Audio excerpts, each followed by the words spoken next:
Welcome to my Days of Our Lives official channel. I hope everyone is having a wonderful day. Before we begin, please hit the subscribe button and give this video a thumbs up. Julie Dove never thought that Connie on Days of Our Lives would turn into a murderer. Not that any of us were surprised, in fact, not many were probably more shocked than Connie's sporadic portrayer. According to her email, which she shared with Soaps.com, it had 2 episodes. Connie was mentioned in some screenplay outlines. Around the 16th, I received another email informing me that Connie would be receiving 4 more episodes. And I thought, oh my god! What is happening? After that, there were 9 episodes. Then her first script arrived. Dove remembers, and that's when I found out in the very last scene of the script. I thought to myself, holy moly, what's going on? And I thought, oh no, at that point. Is my Remington not working because of me? You're quite emotional about these things. We'll say that it wasn't Dove's fault, that much is clear. It's actually unclear what the original plan for Lee's murder was, before the writer's strike ruined it all and forced a rewrite. Nevertheless, everything went unexpectedly well with Connie, who was a real crime enthusiast, as we discovered from her strange date with Lee.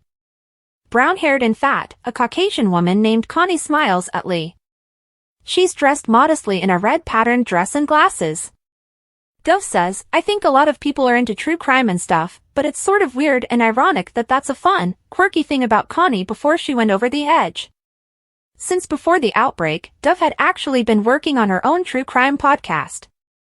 The second episode of True Texas Crime, The Significant Life of Angela Stevens, was just made available today. In it, the actor playing Connie explores the mostly unrecognized murder of a 16-year-old classmate in Princeton, Texas, who was killed by other students. To be clear, this is not a deadly busybody and oddity drama reminiscent of Days of Our Lives. Dove says, I knew Angela.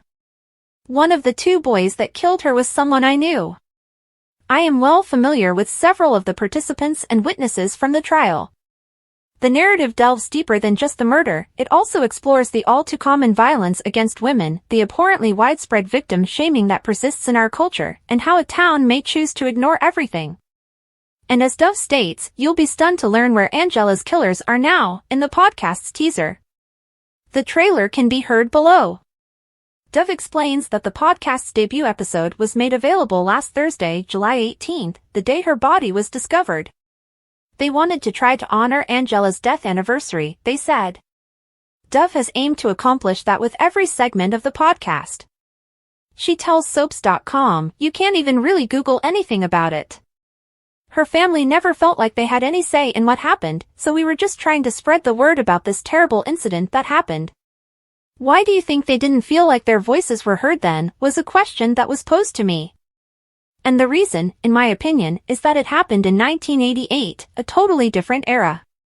Her dad practically went insane the moment this happened, and both of her parents were in their 30s. Since this was such a small village, they lacked the necessary tools. Nobody in the community was suggesting, let's do this, let's have a rally. Dove made it plain that she would not have done the podcast if Angela's family had not wanted to be included.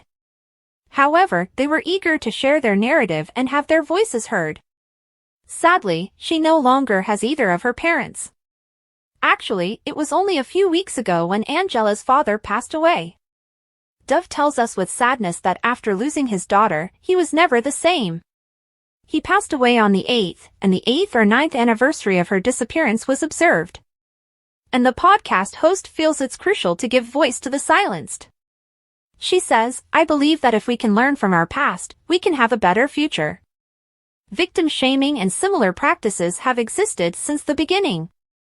Simply said, we now have a camera on it. That didn't exist in 1988. And Dove's hometown was the exact location of victim shaming. She didn't only feel a connection to the events from the beginning because she knew and attended to school with several of the people involved, she even harbored a strong love on one of the murderers prior to anything happening. Dove felt an affinity with Angela in part because of her own terrible experiences, which contributed to their relationship. In the 4th episode of the podcast, she will go further into that subject with heartbreaking candor. However, the idea of the secrets we keep and the secrets we keep for other people in our small towns also played a part. Some people are empathic, while others are not.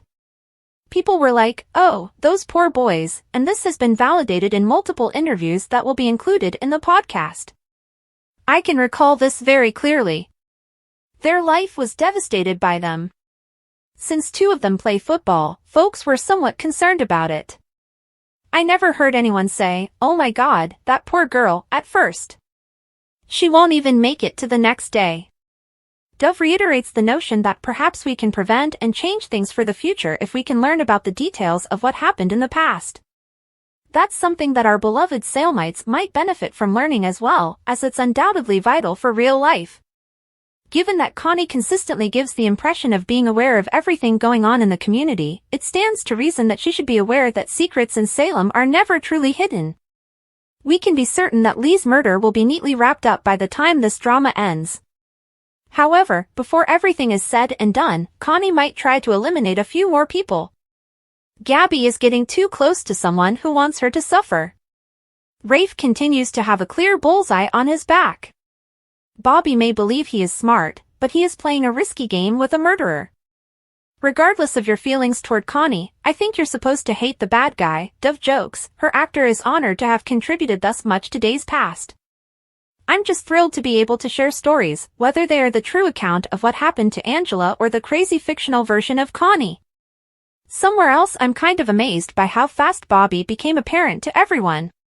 In the hospital, he was excellent at first, but after that, he was careless and moved too quickly and forcefully to put Everett in a position where he could come back in touch with Jada. Thank heavens, after just one session, Marlena recognized something wasn't right. Otherwise, she would come across as utterly inept. Gabby has her arms crossed and is facing Connie in a hospital room.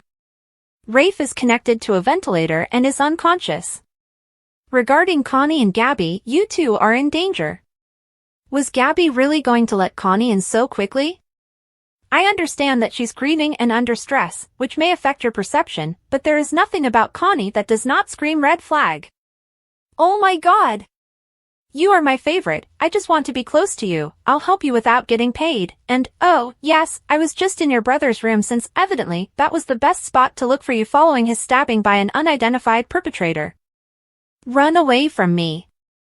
Gabby. However, Connie will continue to stir up issues by hanging around for a while. Spoilers for next week even suggest that she might be pursuing Ava for some reason. Even though Sherry Jimenez had some lovely things to say about Rafe and Galen Gehring, which gives us hope that he will stay, Rafe's future is still uncertain. Xander confronted his mother across the square, accusing her of lying to him all of his life. Fiona stated that she had remained silent because she didn't want to offend her husband Titus by coming clean. Xander questioned why, in the wake of Titus's death, she hadn't come clean. After Titus's death, Fiona acknowledged she had been consumed by grief and alcohol and had not been able to address the situation. Reminding Fiona that he had also been grieving, Xander would not hear his mother's justifications anymore. Xander demanded that he and Sarah carry out the ceremony after Fiona left. Sarah recommended they get home and reassured Xander that she was fine with their waiting.